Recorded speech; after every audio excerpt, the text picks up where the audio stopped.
Бизнисот остро против зголемувањето на даноците. Бараат решението да се одложи за 5 години, зашто нема време да се вметнат забелешките на стопанството во новиот предлог закон. Очекувале широка дебата што ќе трае со месеци, добиле само неколку недели пред утврдувањето на буџетот за до година. Анкетиравме 546 компании и тие јасно кажаа дека се против прогресивното оданочување. Начално нивна перцепција е дека тоа ќе има негативно влијание врз бизнис климата во Македонија.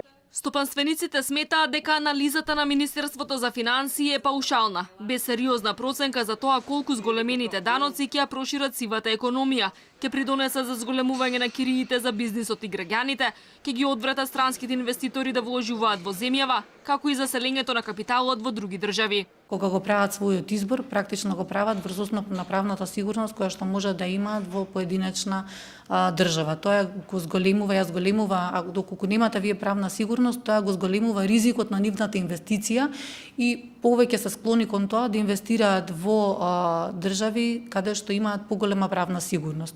Стопанската комора денеска ги слушна аргументите на Тевдовски за придобивките од порастот на даноците, но и предупреди дека некои компании најавиле дека поради реформата драстично ќе им се зголемат не само трошоците за плати, туку и вкупните трошоци од работењето. Најавата на тоа покажува одел во тој смер.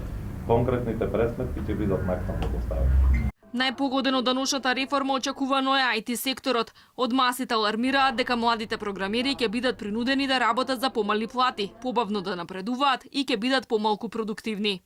Зголемувањето на данокот најмногу ќе ги погоди оние кои вложувале во сопствениот професионален развој и ќе испрати порака дека квалификуваноста е неисплатлива. Наместо фискален ефект ќе се добие ефект на даночна непослушност и ќе биде главен двигател на сивата економија. Тоа ќе доведе до одлив на квалификуваните кадри во земји со поповолна даночна клима и подобра социјекономска ситуација. Ова е директен удар за иновативните смарт индустрии кои генерираат најголеми приходи и додадена вредност. Од владата се децидни, одложување нема. Доволна остапка било тоа што прагот за поголемо оданочување бил подигнат од првично планираните 60 на 90.000 денари месечно.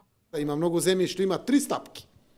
Еве ги измеривме моделите, видовме каде во кои земји какви резултати дале, при тоа тие земји да бидат слични по структура како Република Македонија и ние ја направивме од стапка. Даночната реформа опфаќа нова стапка од 18% кај персоналниот данок, пораст на придонесот за пензиско осигурување за 0,5%, воведување социјална пензија, зголемување за 50% на данокот на капиталните добивки, кири и добивки од игри на среќа од 10 на 15%.